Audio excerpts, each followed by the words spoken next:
everybody. Welcome to this episode of The Psychic Wise. I'm Ginger Hendry. I'm Kathy Rumsey. I'm Jerry Carabin. And I'm guest Mary Dalbo.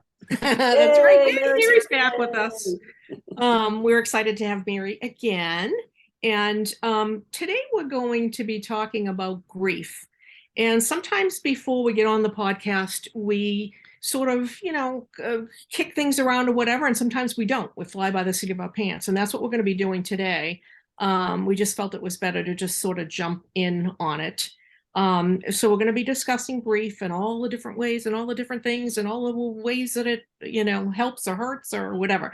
So to get started, we've all endured grief, right? Since birth, and grief comes in different ways. So let's talk about, I guess the first thing that comes to mind with grief is the loss of a loved one. Right? That's the most common thing that people think about. And we've all experienced that. Absolutely. But let's throw out all those different things we were just talking about before. So everybody just kind of throw it out. Grief, a bad diagnosis. Job change. Job change. Job loss, especially. Divorce. Yeah. Divorce. Mm-hmm. End of a relationship. Mm-hmm. End of a relationship, right. Not necessarily divorce. End of a relationship. End of a friendship. Yep. Even if it's not, partner, end of a friendship, and huge grief. Loss of a pet, whether it's loss of a pet from passing or loss as in my pet is LOST and you never know. Massive amounts of grief. I know women that go through grief when they go through menopause. Mm-hmm. Yes. Do you know what I mean? Empty nest syndrome. Empty nest syndrome. Right. So what are the commonalities of grief? Go ahead, Mary. Sorry. That was a big question. Jumping in. I think, a lot of commonalities is people are having to deal with not only losing a loved one or something that they know, it's a change in routine, it's a change in rhythm, it's a change, it's a lot. And in the case of a loved one, there's also that anticipatory grief, because if you have someone with a diagnosis and it's not good, you're like, what's happening and how do I handle this? So there's kind of like a line of grief and waves that can happen. But I think the commonality is the feeling that loss and that change and loss. The Loss of something. Mm-hmm. So then there's the question of what are the, I guess, symptoms? Is that the right word? What are the symptoms of grief? Oh, I know. Wow, we're already like, wah, wah. I'm already touching my heart here because my heart hurts, right? Your heart hurts, and sometimes physically, and certainly emotionally. And I think for a lot of people, one of the things that you feel also in loss is a loss of control. Yeah. Not that you ever had control. Right. But you had the illusion of control and you feel powerless. Right? Because it happened and you can't fix it. You can't change it. You have to adapt to it. You have to feel it, process it. And I think that's really difficult for most of us. And I think there's probably also a loss of control, because I know in certain times of grief for me, it coupled with anxiety, because because of that feeling of loss of control, there was that, when's the next shoe going to drop? That's a saying, right? The next shoe. Yes. Like that kind of thing. You know what I mean? Like, if that could happen, now, oh my God, I have no control over anything. And I just have to, hunker down and wait for that next horrible thing to happen, And don't you think anger? I'm angry at what happened. And I'm angry sometimes at myself for not being able to either process it or to feel my way through it. I'm just angry in general. Sometimes people get angry. I'm angry at God. I was just going to say that. The universe. And then it compounds because now I'm angry at God. So if you're a good Catholic, like we were all raised to Mhm. be, And you I have think Mary, guilt. you were, right? You were a Mhm. Catholic Oh, too. yeah, yeah. Oh yeah. Yep. Like if you're a good Catholic, well, now you're angry at God. Okay, so Right, now I'm in big shit trouble because right, now I'm gonna get hit by a lightning bolt. You know what I mean? I'm angry at the big guy, you know? right, Right. Um, I can tell you when my father passed away, there was a point that I was angry at him. yep, And yes. that's a weird feeling to have. Like, I'm like, oh, he's gone and I'm sad, but I'm also mad because of all, like, some things. And it was, that was a weird feeling I was like, well, wait, I shouldn't be angry at him. And I'm like, no, I got to feel this because, I got to sort it out or it's going to get stuffed. And so, yeah, that was an interesting moment where I was like, I'm pissed at you for dying. right. Yeah. And leaving me. Yeah. Yeah, Yeah, I exactly. really like what you said about I gotta deal with this. Like Yeah. we're already jumping into this point of it, but because there are a lot of people shove it down, shove it down, shove it down, because I do not want to feel this. right, And that's not a good place to be at all. And in fact, in my world, you have to feel it. You gotta go through it. right, And I don't know if grief ever goes away. It just lessens over time, or you learn to learn adapt. learn to adapt or learn how to go with the flow a bit more. Yeah. But yeah, has anybody had any experience in that of like, no, I'm fine, I'm fine, I'm fine. Oh, yeah. Yeah. Yeah. Absolutely. Like when my father passed on a Wednesday, we had his funeral on Saturday, Mother's Day was Sunday, and I went back to work on Monday. Yeah, Wow. Yeah. Yeah. Wrong. Yeah, exactly. But I was like, oh, it's all right. No, we knew it was coming and things Yeah, yeah, yeah. doesn't make a Doesn't difference. make it any easier. no. Have you ever had the thing like where, like I kind of was, because my mom had she was sick. We knew it was coming. It went. It was a relief. She was in pain. Da da da da da da. And so you're like, okay, just everybody put the pieces back together and do whatever. But then, like a month later, when you're doing laundry, all of a sudden you're like on your knees, Hmm. like weeping. You know what I Right, mean? Because you're like, whoa, where did that right, just come from? Yeah. You know what I mean? Yeah. And I think if we think about grief from the perspective of like it could affect us physically, mentally, emotionally, and spiritually. You could be having, feeling it in your body and not realizing what that is because you're like, well, I just got this new thing, I'm getting older, whatever.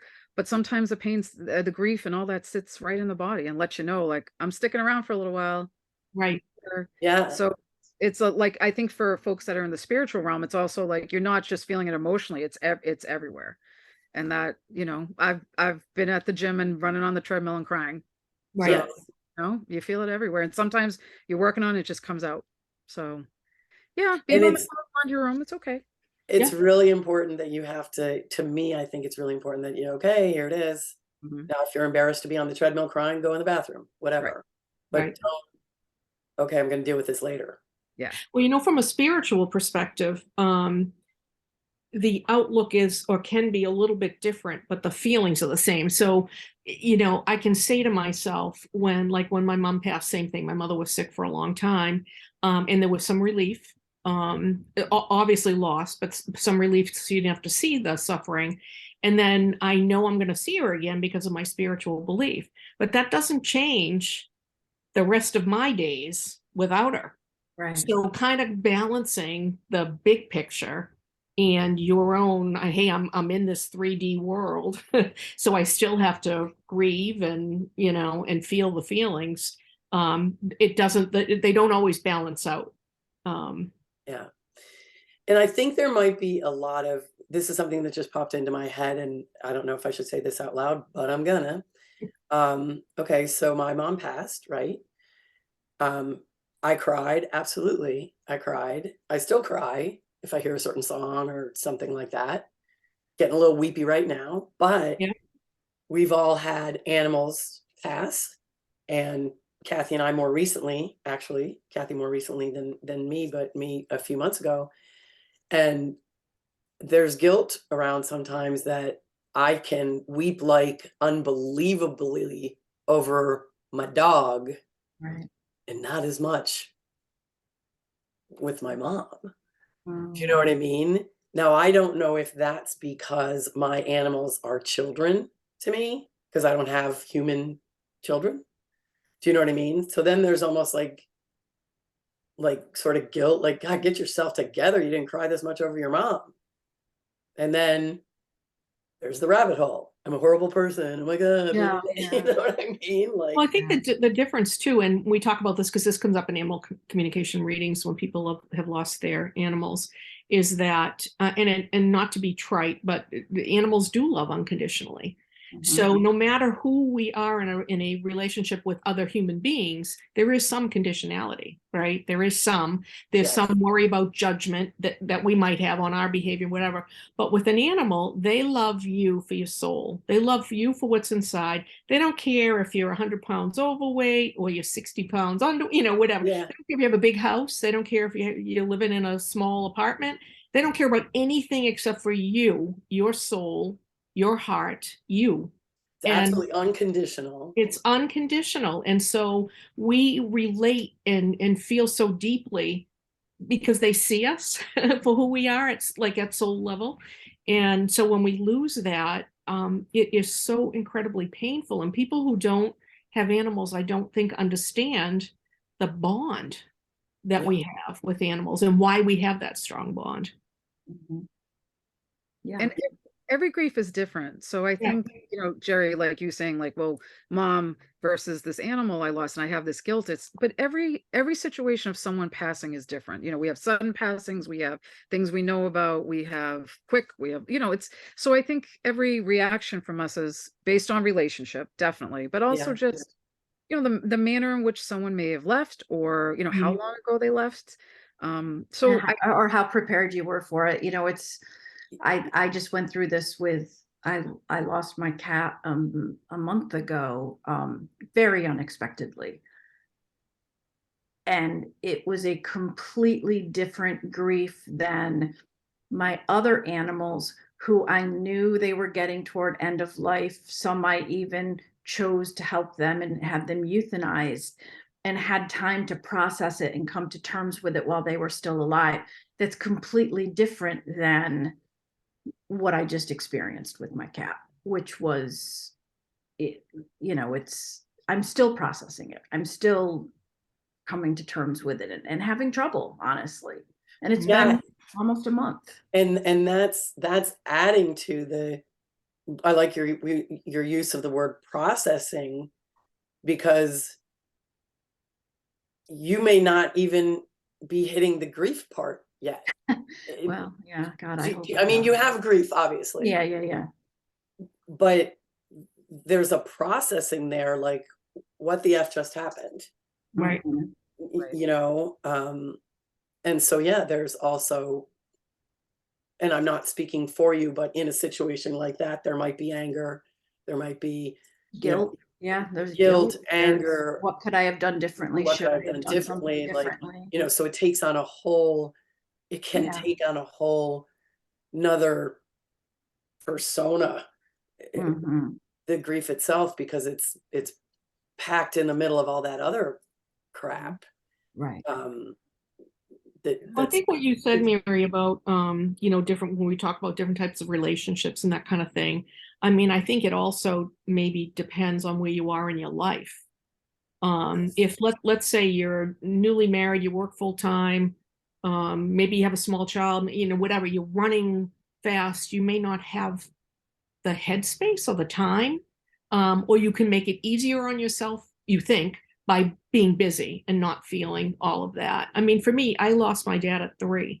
No one told me for a whole week. They're like, oh, she won't know, or whatever. I don't know what they were thinking. And that didn't really hit me, I don't think, until, my 20s or 30s. So it talk a little bit about how that hit you. Well, I think as I was going to be getting married, my mother was sick. My mother got sick right as the time I met my husband. And we knew it wasn't a long time. We had 7 years, which thank God. But and so I think the loss of both, because I didn't feel the loss for my dad as much because I had my mother. And I that's what I knew. Do you know what I mean? It's not like if I had been a teenager and I had grown up with him. So I think it hit me then. And I think it hit me really hard. I know this will sound kind of crazy, but when I stepped into this work, because you have to process things that you did not kind of Right. even know were there, right? I mean, I know Yeah. how crazy that sounds, but anybody who's been doing this work, you understand what I mean when you say all of a sudden something comes up and you're like, that happened 50 years ago, or that happened 25, and I dealt with it. I went to counseling, whatever. And all of a sudden it pops back up and says, hey, here I am. So Yeah. Yeah. you're dealing with it on a different level then? Yes. Or Yes. you're, a friend of mine always says that when it comes up, the things that come up are, okay, now you're ready to deal with it.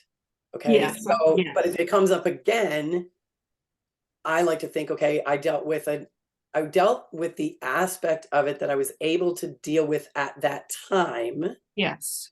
And now there's another aspect of it that that I need to deal with. And actually we could look at that as a good thing. Yeah. I think, like a little bit of a gift, a little bit of an opportunity, because okay, I wasn't in that space 20 years ago. And now there's something else that I can deal with or let go or acknowledge about that death and then move forward from it. Right.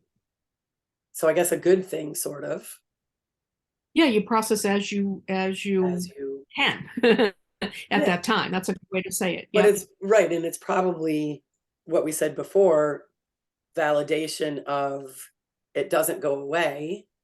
Right. Grief doesn't go away. Now, maybe I'm wrong. Maybe the grief of a divorce goes away. I don't know. Well, as far as loss of a person, Dave Kessler, who's a leading person about death and grief, says he'll say to some, they'll say, how long am I going to grieve? And he'll say, well, how long are they going to be dead? Right. Ooh, that's good. Yeah. And I'm like, when I first heard that, I went, oh, okay, it changes, but grief Yeah. is with you because you had that person, and luckily you love them. Love, Right. because we know they're still there. But we have that, we may grieve. I know I go to places sometimes and I'll think about like my dad and I'll go, oh yeah, he would have enjoyed that, Yeah. Right. So there's a little bit of like I wish he was here, but it changes. But I'm gonna grieve him and grieve my Absolutely. pets that have died and all that until someone grieves over me. I still will occasionally go, oh my God, and pick up my phone to text my mom, Yeah. and it's like, oh my God, Yep. and then you get that little ugh, Mhm. thing there. It was interesting. Kathy and Ginger and I were sort of talking about this before, but not really. I had spoken to a client yesterday, and she had lost her cat recently, and she was really, we pushed it a couple weeks because she was in so much grief that she wasn't going to hear the messages that from her cat. So I'm like, and she understood that. But she was saying that, like, how long am I going to grieve? And I'm like, you're going to always grieve. You're going to always. And I said, I can instantly pull up those feelings from the first dog that I had to have euthanized and instantly bring tears to my eyes. Right. It doesn't go away. I always kind of say it lessens, but I don't know if it lessens or what did you say, Ginger? You adapt, you you get adapt used to to it, you learn how to live with it. Yeah. You also learn, this is one thing that's been coming up a lot for me so I'm going to say this. So I remember when my mom did pass, and my other siblings were so, like, it was like, I'm going to use the word, but mom was dead. Mom was gone. And I remember feeling, oh God, I feel so bad for you guys Yeah. that's what you really believe and what you really feel. Because I still have a relationship with my mother. I still have some signs that when I see that, it's like, oh, thanks, mom. Do you know what I mean? I still have a relationship with them. And so there is, and I think this is a healthy thing, that if you are able to think like that and realize they are still with us, you will see them again. Because a lot of times when I'm doing an animal reading or a mediumship reading, the animal or the human will be like, hey, no, still here. We just need to develop a new relationship Right. based on our lack of proximity now or whatever. Do you know what I mean? Yeah. So if you're able to think of it that way, I feel it helps in the grieving process a little bit. Yeah. And Well, I I know know- it's hard. So, I don't want anybody listening to this thinking that we're all like, oh yeah, they're here, so don't worry about it. Like Right. The loss is still in the physical the world. loss is still massive. When I lost my sister Nancy 2 years ago this month, and unexpectedly, although she was ill, the passing was unexpected. And I remember my other sister Ann saying to me, well, you're so lucky because you can still talk to her. And I said, Ann, it doesn't work though. It's not like I can pick up the phone and I say, know. how you doing? And it was just pretty funny because I think sometimes people think when you are doing mediumship or whatnot, then you can just connect, see what's Yeah, you happening. could just say, Mom, should we have steak tonight or, Yeah. okay, Yeah. got it. Thank you. Yeah. I mean, and everybody can connect. I know our friend who's been on here several years ago, Tammy Master Birdie, wrote a book about signs and synchronicities. And in that book, she has a prayer. And I talk about this prayer all the time. And it's a great book. I'm not affiliated with it. So get the book if you want to, but you don't need to have that exact prayer. But they want to connect with you. They want to still be a part of your life. So if you just say, hey, I want to see your signs, or I want to build that relationship with you. These are the signs that I'm assigning to you. So are we in agreement? Great. This is the sign. But I do think it really helps with the grieving process if you believe that they are still with you. And anybody that has ever been, well, this was my experience, I shouldn't say this, but you hear stories all the time, like people that, they haven't opened their eyes in several days, but then when they're about to pass, they're like, Right. like that. That's exactly what happened with my mom. She hadn't opened her eyes in a couple of days. She was lying there. And all of a sudden she opened her eyes and she went, oh, and she started to, it almost sounded like she started to say, you're here, or, oh, like, and I could tell, and she saw people. Yeah. I was like, who do you see, Mom? It's okay. Go with them. Go with them. And it was like a minute and a half later, she died. Yeah. She passed, The same experience. I truly believe Yeah. that. My sister Carol had the same experience, and she said her eyes opened the same and said, it's just beautiful. And Yeah. that I think it was probably the last thing that she said. Yeah. And that was comforting. Right. Yes. Comforting for sure. Yeah. And I think that helps. I know that helped me a little bit with, even though I know what I know and we do what we do, seeing that was a validation for me. Oh, she's not like just disappearing into the abyss, you know what I mean? Like she's being held, with someone. So that does help a little bit. Let me tell you about laughter with grief, because so my dad was in hospice care at home, and one night he was in and out, morphine, all that. And he looked up at the ceiling one night, he went, wow, that's a beautiful staircase. And my mother and I looked at each other, and I was like, okay. So I left the room. I called my brother, he's at work. I said, you might want to come over. And we sat until He's 3 a.m. literally seeing the stairway to heaven. You're right. Yeah. So he comes up, we're sitting, my dad's snoring, he's having a good sleep. Anthony looks at me and my brother and says, I'm going to go home. And I walk him to the door and he goes, can I ask you something? I said, sure. He goes, Who's asking this? Your brother? my brother. Okay. My brother. He goes, is that all there is? I go, what do you mean? He goes, well, like, I figured, like, if it's your time to go, you're going to have like a choir of angels and saints. He goes, it's going to come down. He goes, there's a staircase in the ceiling. This is all we're working for. And we both started laughing. So I doubled over. And I think if you can find those moments in the processing or even afterwards, it's okay to laugh. I think people need to know that. Yes. Yeah. Because at first I was like, oh my God, like, and then he started laughing and I started, and we just couldn't. He goes, is that it? Like, there's just a staircase in the ceiling? That's not So I'm going to share a laughter one too. And I put E on these because I'm going to use the F word. So the day came, it happened. My mom passed. My father and sister were on their way back from the airport. When they got there, I had called my husband because it was just myself and my mom. And so the funeral home comes and they take her and whatever. And we're all just kind of sitting there looking at each other. And every now and then somebody would go like, fuck. You know, like it was like, what the hell just happened, right? And my dad would like, he was like walking through and he'd just go, fuck. You know, and so it happened like a couple of times, and all of a sudden my phone dings and I get a text. And it's from a friend that I hadn't heard from in several years. And the text just said, "Oh, Jer, fuckity fuck fuck." And that's what it said. And I just looked at it and I just lost it. And everybody's like, "What?" And I read the text and we just lost it.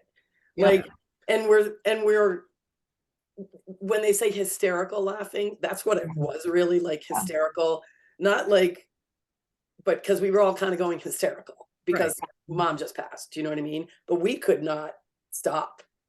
We were literally, but then it was like laughing hysterically, but also crying, and laughing hysterically and also crying. But it was kind of a perfect moment, Right. you Because know. what else do you say? Right. What I else know. to say? And also that burst of emotion, or that burst of something, feels good. It's like popping the cork on Right. that pressure, Yes. you know. And it also allowed us to take the pressure off of like, what are we supposed to do now? What are we supposed to say? Right. And fuck was it. You know, I probably have told Kathy and Jerry this story, but my dad, my stepdad, my dad died when I was 3. My mother remarried when I was 11. So my mother passed before my stepdad did. So my stepdad died, and we have a huge family. So the wake, the church, there were tons and tons of people. So we go to the cemetery. I'm in the lead car in the hearse or whatever, and we come around. And it goes in a big circle. So we're doing the circle, and I thought we were doing the circle because there were so many cars there. So we come around to the opposite side of the cemetery, and my father is buried there with my grandparents. And so we come around, and I just say to my siblings, my step siblings, "Oh, my father's on this side of the cemetery," because my mother was going to be buried with my stepdad. And they said, "Oh, where is he? You know, where's the headstone?" And I said, "Oh, it's just down there." And I go, "Oh, where all those people are?" And I go, "Oh, it's my nephews around my father's grave, my step nephews." I don't use that term, but to distinguish in this story. So I'm like, "Oh my God, they dug up my father's grave."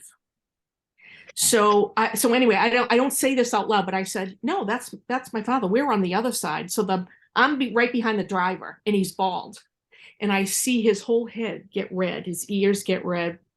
And he said, "What do you mean?" And I said, "Well, my biological father is buried over here with my grandparents, but this is my stepdad. He's on this side with my mother." And he hits the brakes, and he gets out of the car, and he's running to Oh my the God. headstone. And so the funeral director who owns the business is like, you know, with the wide eyes, like, "Oh my, who's running in a cemetery?" Right?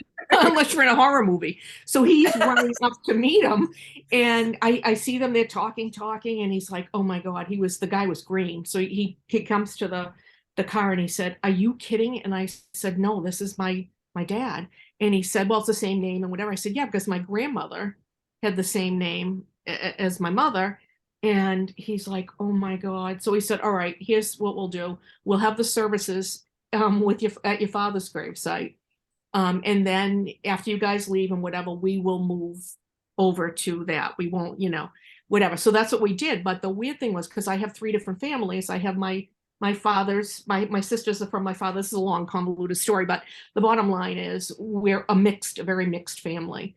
And so we had this service at my father's grave, which brought us all together. Now, I could not stop laughing. We were laughing and crying at the same time, because the joke was my stepdad was kind of absent-minded. So we're like, I can hear my mother saying, "Father, we're over here." You know? Over And here. we're all cracking up. But same thing, Jerry. It lifted everything. And here's the thing, I don't think there's a coincidence. No. I don't believe in coincidences like that. That happened for that reason. Yeah. Just like we got that text at that time for that reason. Yep. You know what I mean? Because there needed to be an explosion, a pop, a letting something out. Do you Right. know what I mean? And I think in this case was I'm bringing you all together. We're Yes. 3 separate families. Yes. We're all together. Yeah. And so it really did lift the mood. Now, did we still grieve? Absolutely. Of Are we still course. grieving today? Absolutely. But there was a real feeling of he did that. He Yes, made for that sure. happen. So And I you know you are there. And you know, So there might be a lot of people that listen to stuff like this, and I know there's some people out there like, "Oh my God, that's blasphemous if you're laughing at like whatever." But then we look like, like isn't it like an Irish wake is like a yes. party? You know what I mean? Like, Yeah. like really and that's what our loved ones I think would want. Right. So I don't think there's any coincidence that that's why people come and they start to tell the funny stories. Now, okay, fine, usually it's a funeral, and then the older people may come and like, ooh, but then now the funny stories start to come out, or like, oh my God, remember when he did this? Oh my God, what a riot, blah blah blah. Yeah. That kind of thing. Well, Yeah. and we've talked a lot about the loss of somebody who's no longer here, but we at the beginning said that there were other types of grief. So losing a relationship, whether it's divorce or a friendship or whatnot, is a difference. That person is still there, but your relationship with them is no longer for And whatever. I think that can be harder Yeah, Mhm. because that person is still there. right. Um, Right, so there's some choice. Yeah. Yeah, exactly. Yeah, I like the way you said that. There's some choice there. So can we flip this and like, what do you guys, we've all been through grief. What has helped you? Because nobody knows what to say. Right. Do you know what I mean? And they're trying to say the right thing and it never comes out the right way. And you're sitting there in a funeral, you're like, thank you, yep, thank you, yep. You know what I mean? Right. What has been helpful to you? I don't know, maybe if we can give somebody guidance, like, I know a friend of mine says this when somebody comes up and goes, "Oh my God, I know exactly how you're feeling." Mhm. And she's like, "No, you don't, Right. because everything's different. Everything happened differently. You don't know the relationship or da da da da da, whatever." Right. And I may be guilty. I don't know that I'm guilty of that because I didn't know exactly how anybody was feeling until I lost my mom. But so what's a thing that you think that has helped you or that you should say? Do you see what I'm saying? Like, Yeah, I think that the fact that you are so sorry for that person's loss, yeah, for me, says it all. I mean, you can't do anything. You, as the person receiving that, know that that person may not be able to do anything, but the fact that they're there, maybe they hold your hand, they give you a Yeah. hug. Do you need anything? And that Yeah. sometimes there's nothing you can really say either, but at Right. least the person who's expressing it is like, I want to do something, Yeah. and I think I think that is just like, I always just say, you know what? I'm so sorry for your loss. I'm sending you so much love right now. Please know that, please reach out. Let me know what you need. Let me know how I can help you. And I don't know that there's much else.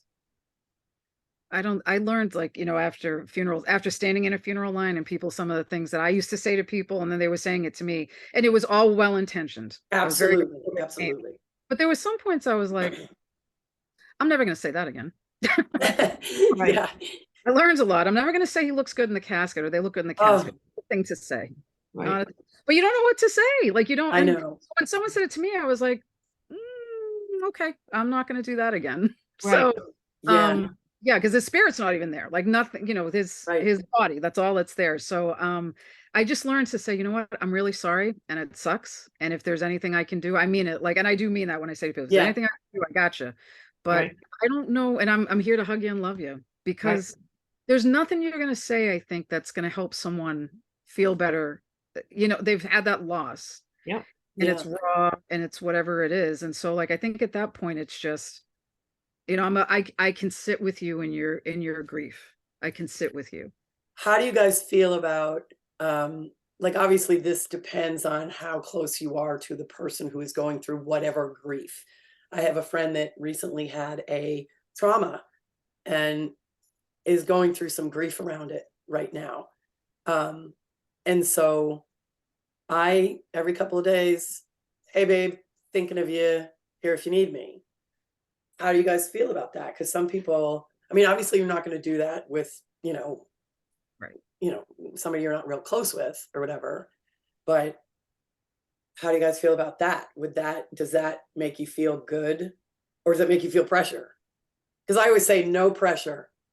Right. Like, hey, thinking of you, reach out, let me know how you are, no pressure. I always do hashtag no pressure because I really want them to know. I don't want anybody to be like, oh crap, I gotta eat, I gotta text Jerry back. Right. I want them Yeah. to look and say, oh great, Jerry's thinking of me, cool. If I need her, I know she's there. Yeah. You know what I mean? Yeah, I think that's helpful. I mean, because I may not feel like responding, Exactly. but I may say, I'm hanging in, or thanks for thinking of me, or whatever. And I think it does give you that support at the end. If I really need to talk to somebody, then this might be the first person I call, Right. to help me through it. But what about those things we talked about, losing relationships? Because that's different. So we still want to be able to give a shoulder, give an ear, you know, I don't know, go I out to would dinner. say, yeah, give a shoulder, give an ear. But I also say, don't be like, yeah, that person sucked. You're right. Right. But do you know what I mean? That's like so bad. Like how are you feeling? How can I support you? Right, What's coming up for you? right. How is this making you feel? Do you know what I mean? Because I think in those cases, there's guilt, there's shame, there's Failure, fear of failure. failure. What did I do wrong? How do I fix this? You know what I mean? Like that. So I think I think the listening part is so huge. Huge. But also the listening part, and for me, and this may just be me, like if I were to be like, yeah, I can't believe, he was my best friend for forever and I can't believe he did that. What a dick. And he blah, blah, blah, blah, blah. I would want my friend to call me and say, come on, you're being ugly. Don't do that. Now, of course, 20 years ago, I would have wanted my friend to be like, yeah, he sucks so bad. Let's write bad shit about him in the bathroom or whatever. I wouldn't have done that. But you know what I'm saying? Well, sometimes you need that. Like, there's a family joke. I said my sister Nancy died 2 years ago, and Nancy was a tough nut, and she had a mouth like a truck driver, and which we all laughed about. And so I have another sister, Ann, that I would call. Let's say I call and I'm having a situation or whatever, and she's like, I think you did the right thing, and you hang in there, and I understand, and you call me if you need me. But some days I don't want to hear that. I call Yes. Nancy, and Nancy said, Okay. Yeah. I can't even say out loud because I'd be beeped off, even though we have that. She would say, hey, blah, blah, blah, blah, Yeah. that person's a jerk and blah, and sometimes you need to hear that. Yeah, I guess I you're right. know that she's really, that she's giving me something that will either make me laugh or something. It's a different energy. Now, would I do that with everybody? No. Right. But that's Well, that's a really good point. That's a really good Yeah. point. I don't know So, your audience. yeah.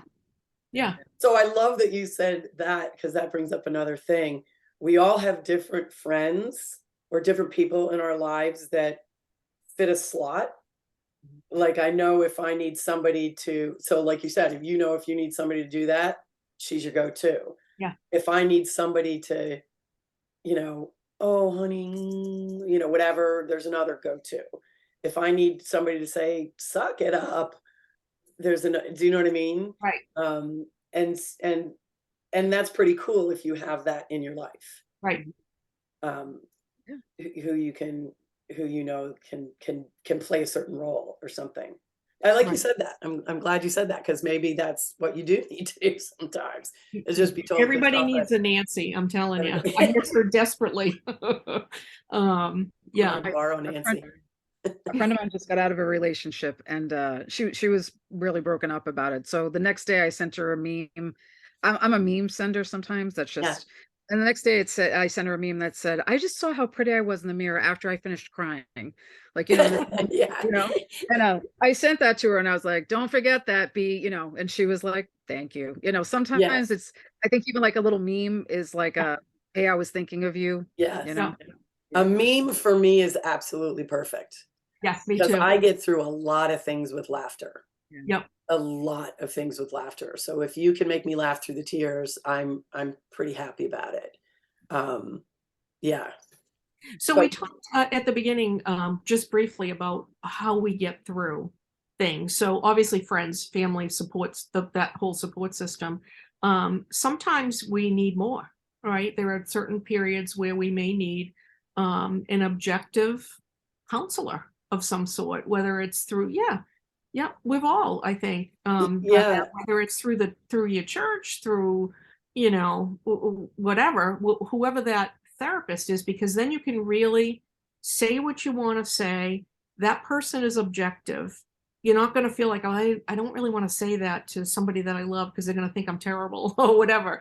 You don't have to think all of that. And I think that's really helpful, is to super find. helpful. We've talked about this before on a podcast or something, so I'll be brief. But when I was diagnosed with breast cancer and I did, the chemo, the radiation, and it was a whole year of all that crap. I was always like, I'm fine, I'm fine. No, I'm fine. It's all good. I'm still good. I'm fine. I'm fine. I'm fine. And I really swept it under the rug. And it was interesting because I was mentioning this to a friend of mine when we're working with another friend. And I said, I just didn't think anybody wanted to hear about it. And she said, we did. And I was like, ooh, but anyway, you sweep it under one, sweep it under. There's a grief in that. There's a grief when you go through something like a diagnosis like that. And then that grief turns into, like we said before, that control or whatever, like, oh my God, the next shoe drop, the next shoe drop. And because of the fact that I just totally swept it under the rug and I got to the point where I was having really bad anxiety attacks and slipping into some depression because I wasn't dealing with it. I'm going through my treatments. When it's done, and it never happened, la, la, la, la, la, kind of thing. Right. So I did finally, I said, no, I need help. Yep. And I reached out to, now she was a friend. It wasn't a real close friend, but she's got like 80 billion letters behind her name. And I said, I need some sessions. Yep. And we did. We went through 6 or 8, and I could say anything to her.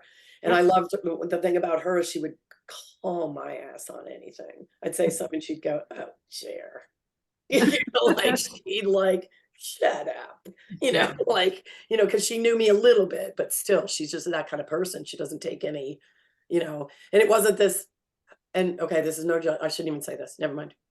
I'm not gonna say it.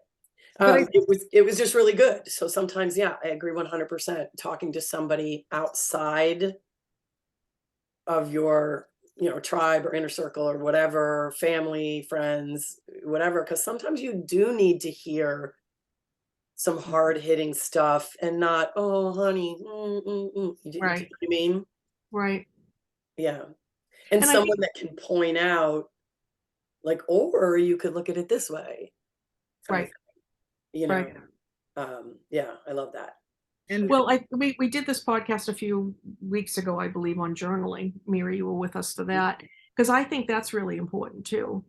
Even if it's, and we're not talking about if you're in, so I'll say like sort of a crisis situation where you are struggling with anxiety or depression, you do need help, right? But if you're just like going through a stagnant period or whatever the situation is, I really think journaling is so important because it allows you to get those feelings up and out. It allows you to like it becomes real, I think, when you write it down. And I think we talked about this when we did the podcast. You can see a pattern of things. And so sometimes you're like, I didn't see that. I didn't realize that. And so I just think for everybody, journaling, whether you do it every day or you do it a couple times a week or whatever the case is helpful. yeah. You can make it artistic too. So like if Yeah. there's people who like to doodle or whatever, they can do that. It doesn't have to be just writing. The other thing I've heard a lot of people talk about is support groups. And the great thing now is you can find them online too. So you don't have to go to a place, but they have some real specific ones too, for folks who have lost children or folks who have lost someone to a certain type of disease or anything like that. So luckily, I think there's a lot of supportive people out there who are ready to help others too, that, maybe someone's further along in the journey. So knowing you're not alone, I think is also important. Yeah, I love the idea of the support groups, because what brings to mind, that give you a lot of loss, of that feeling of loss, is having a loved one who is in addiction, active addiction. And so a lot of people don't understand, even if they've had somebody in the peripheral who has struggled with addiction, unless you're in the middle of it, you really don't know. Well, how there's it grief feels. right there. There's another form of It's grief. Absolutely. And so I think those kinds of support systems, AA, NA, Al-Anon, that sort of specialize with, and you're with other people that are in your same situation, is really helpful as well. I mean, I think most people, not everybody, but most people really want to be of service. Do you know what I mean? Like, they really want to be able to help not just loved ones, but if they can, I mean, it's fulfilling as well Absolutely. to feel like you can give something to somebody if it helps them. Yeah, So yeah, I love that, Mary. Support groups are great. for sure. Paying it forward, kind of Yeah. offering up lightly or whatever. This was my experience. Right. This is what helped me. Not you should do this. Right. This was my experience. This is what helped me. Right. And all of a sudden that person says, okay, I thought I'm overwhelmed. Yes. I'm underneath this big pile, but Yes. here are all these people that have been in the same boat, and Yeah. they were able to manage through it. So, yeah, there is a great support system out there. So I guess, we talk about all different kinds of grief, whether it's a relationship, friendship, a death of an animal or a person. And I just want to remind people that there are so many tools to be able to get through this. You cannot ignore it. You cannot stuff it down. I mean, you can, but it is going to come back and it's going to get Yes. you. Yeah. So you really want to be able to figure out a way to move through it, or move with it, maybe. Move with it. Ooh, I love that. I love that. But generally, we look for some type of community, right? Some type of support. And again, if you don't find you have that in your life, there are other groups to join where people maybe don't know you personally, and maybe you're more comfortable with that. But there is help. There is a way to manage through. So anybody have any last words, or? No, other than I think that this was better than I thought it was going to be. Do you know what I mean? Like, not that I thought it was going to be bad. We're never bad. At least we don't think we are, but you know what I mean? I just think this was a really powerful, it hit a lot of things, and I'm glad we were able to get that out there. I thought this was great. Kathy or Mary, any last thoughts? Just, I'm good. Yeah. I was going to say, just don't run away from it, because it can run further and faster than you ever can. Yep. Exactly. Yeah. Exactly. Yeah. Take, dip your toe in the pool before you dive in. But we're here. We're here to help you kind of get that process going. Of like what you need to work on. Right. Don't worry about. Don't get over. Like, oh, get over it. No. No. Yeah. And if anybody tells you to get over it, Get them out of your life. yeah, bye-bye. There's another relationship gone. Right. Yeah. Well, thanks for listening with us today. This is really, I think, been helpful for all of us as well. And we're really glad that you stayed and listened. So until next time. Be well. And be kind. Bye, everyone. Bye. Bye.